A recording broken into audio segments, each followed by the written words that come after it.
I decided to get more into coaching because I am solution focused. And people identify that as coaching. And that got me curious about how I could help people directly as a coach. And so I wanted to get trained as a coach because there's different techniques involved. Even though they overlap, there's also different techniques. And that's what got me into it. I didn't take the usual kind of coaching because I wasn't sure that was going to help me.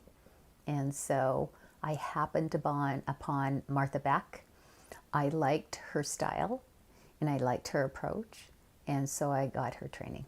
She likens it to a butterfly being created from a caterpillar.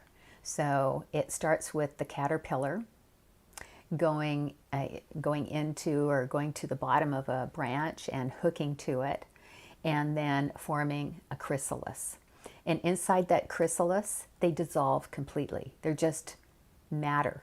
They're not anything. They're just this goop that's inside the chrysalis until they reformulate into what will be a butterfly.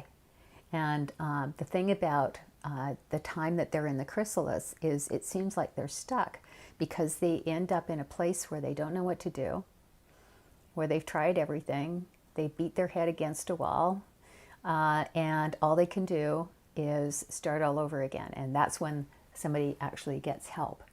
Once they start to get unstuck, that's when they start forming the wings and the new body that they're going to have and start to dream big again.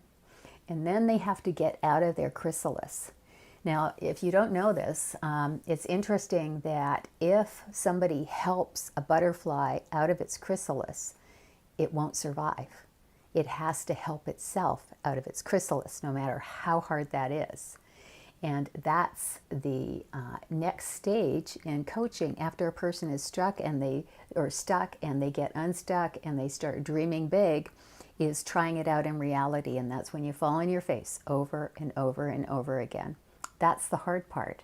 And so it's good to get coaching through that too, to remind you that that's all part of success.